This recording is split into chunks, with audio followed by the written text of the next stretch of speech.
Well, for more on elections in Iraq, I'm joined now by political analyst Majeed Gly. He's also the New York bureau chief for Rudaw Media Network. Hi there. Welcome to the broadcast. Thank you. Tell us what you expect in terms of results over the next few days. The results are right now, they are just coming out, and it's supposed to be very quick. The announcement is supposed to be tonight, because for the first time in Iraq they are using electronic system. But either way, the biggest question remains for this election is where will Iraq go after ISIS? This is the first election after the fall of ISIS in Iraq. ISIS now virtually controlling no major city or town in Iraq. Iraq has been successful in defeating ISIS. The question is what comes next. We were here in 2011. Al-Qaeda insurgents were defeated. U.S. withdrew. And the international community were waiting to see reconstruction, rebuilding in Iraq. The exact opposite happened. Iraq failed.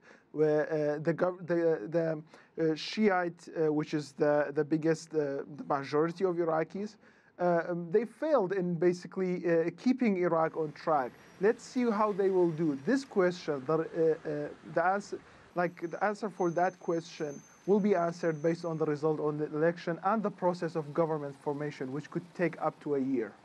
So let's talk about those who are displaced and the eligibility of them to actually vote, most of them in the Sunni areas.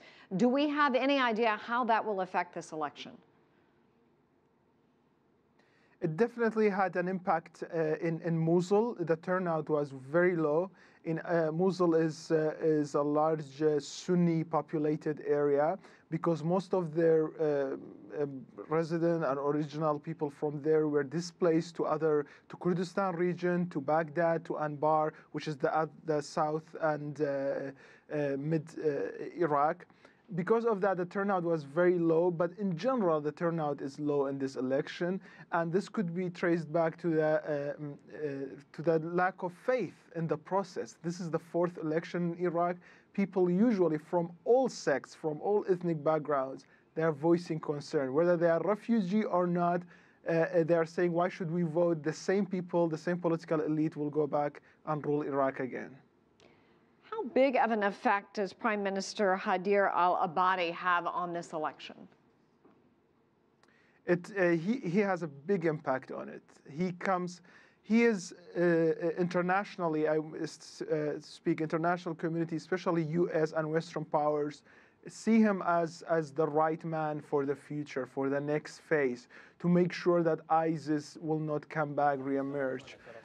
His impact was big in the fight against ISIS. He definitely credited the victory against ISIS for himself, but he's challenged by very powerful Shiite, Iran-backed figure and by politicians that comes from Hashd al-Shabi, which is the Shiite militia. This militia had a big role in fighting ISIS. Now their leaders are saying it's our time to rule Iraq. The problem is for the U.S. and the Western powers is these leaders of the Shiite militia, they are very close to Iran. If they go and form the government and the next prime minister comes from the Shiite militias, Iraq will definitely move closer to Iran and away from U.S. And so you just spoke about Iran, and we obviously know what interest the U.S. has, but what about Saudi Arabia?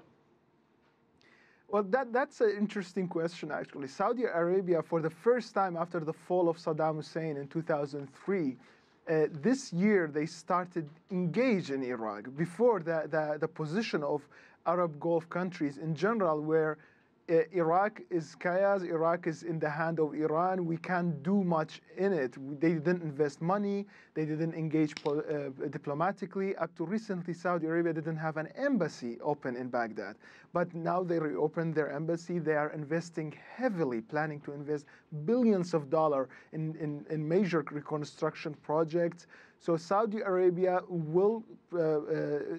is a new player in Iraq, is coming with a lot of money to reconstruct and maybe attempt to attract the new Iraqi government more toward Riyadh, more to the Arab countries and away from Iran. Well, Majeed Gly, thank you so much for your time joining us from New York.